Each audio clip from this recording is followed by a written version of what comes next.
My organizing and cleaning game was pretty strong at the beginning of the coronavirus pandemic, but I think I've let things slide a little bit. I'm thinking I'm not alone. So we're going to get a little organizing advice today from one of our favorites. We are checking in with Jeffrey Skinner with Home Helper Services. And Jeffrey, today it looks like we're going to talk about maybe our storage areas, our basements, easy areas to get cluttered and kind of messy.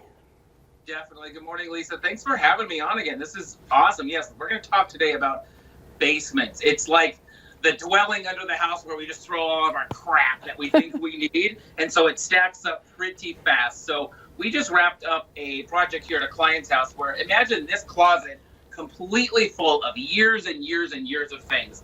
And now that everybody's home, they're shopping more, making Bezos a trillionaire. So we need to find space for that stuff. So what we did, we're going to walk through a few things that I did to help minimize and to organize. We're still kind of working on this client's husband with all this hunting stuff. We're trying to get him to give it to Goodwill, but then we stopped and thought, does that mean it's Goodwill hunting? That's what kind of hunter you are. I know there's a lot of men at home right now are like, don't touch the hunting stuff. Okay, but we can all relate. You look at that and you think, though, where do you start? Exactly. So what we did is we thought, we're not going to travel much this year because of what's going on. And this client has bags and bags of luggage. So what we thought we could start with that is, those Russian dolls that start big and you can just pile them into smaller and smaller and smaller. Oh, yes. And smaller. That's what we did with all the luggage. I mean, it's designed to do that. So we took she has 7 pairs of luggage. So we just kind of did the doll thing, closed them up, stacked them on just like this on the shelf and stacked them 3 high. They're out of the way. We're probably not going to use them this year. So right out of the gate, extra space for that. Okay, that was an easy one. Exactly. The second thing, we all have hundreds of boxes of Christmas stuff, right? We collect it constantly. Every year it's a different color, a different theme. My client had 12 boxes of Christmas stuff from when she was little. So what we did is we condensed it down. We started a campfire right here in her basement saying Kumbaya, and we got rid of half of that stuff that's just older than dirt. So we condensed it down to 2 totes. We condensed it down to color coordinating. So she has 4 years here worth of Christmas decorations, all white, all silver, all gold, so be it, down to 2 totes. We got rid of that extra stuff that you buy at the dollar store that you think is cute. None of that stuff is cute. So we just kind of went with the essentials for that. Down to 2, we labeled it, shoved it in there. Okay. Nice and easy. How important is labeling, though, as well? Big time, because if you just throw stuff in there, shove it back in, you're just kind of starting over. You don't know what's in there. You better have a label so you can just go down and recognize. Okay. Christmas stuff, talking Christmas stuff in the middle of June, that's hard, but okay. Right, exactly. Third thing is toys. My client here has kept every single toy from her toys forever.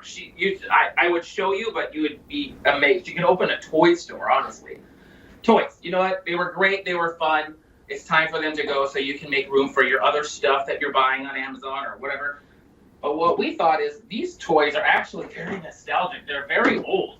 So I'm not, saying my client's old, so she's over there flipping me off. If you have the time, put these on eBay or whatever. Everybody needs a little extra money because of what's going on. If you have the time, sell these things. People will buy anything. Like, I think Corey Haim was selling one of his teeth for 10 grand back in the day. So really, anybody will buy anything.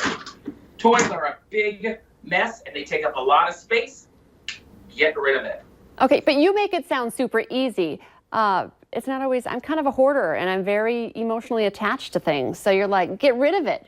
Do you have to talk your clients through that a little bit, hold their hand? I do, yeah. Like literally we sing Kumbaya and say goodbye to the Christmas. You have to let it go or you're going to become a hoarder. And you think about it this way. The more you collect, your kids will have to go through that someday. Your kids don't want this stuff. As much as you think they do, they don't. 50 years from now, nobody's going to want this stuff. So it's time to just, refresh, get rid of it. And a good rule is when you buy something new, get rid of 2 or 3 things to replace it so you don't become that hoarder. Okay, we don't want to be a hoarder. How about the containers? I mean, are there special, baskets, storage containers that you would recommend using?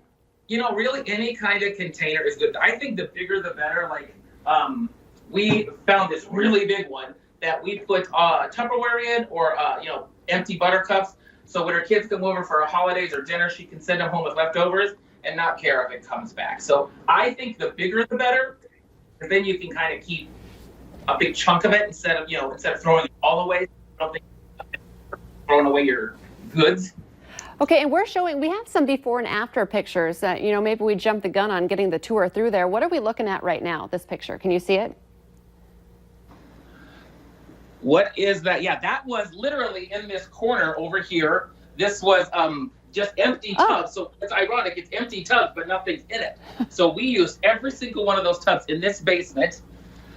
And this basement was stock full because, you just buy things and you buy things in bulk and then you just set it down here and you kind of forget about it. So what we did is we specialize. So if you have a shelving unit like this, what we recommend is you put on here the things you use on a day-to-day basis. These clients happen to be very good cooks. So we went ahead and put things on the shelf that they're actually going to come down here and use every day. Things you don't use every day went into those tubs and into the closet way in the back that you don't need. So you're actually utilizing your space. So these guys are very good cooks, very good. So, cooking tools and, what comes with good food? Pooping. So, the book, everybody poops. So these are the things we use every day. So you're actually using the space very wisely. I love that. It's wide open, as you can see. You can walk around. There was a wall back there that I couldn't tell from the before picture because it was Exactly. hidden by all of that. Okay, so it's not easy when you have to do it yourself. So how can people get a hold of you? Because sometimes you need someone to come in and kind of help you get started.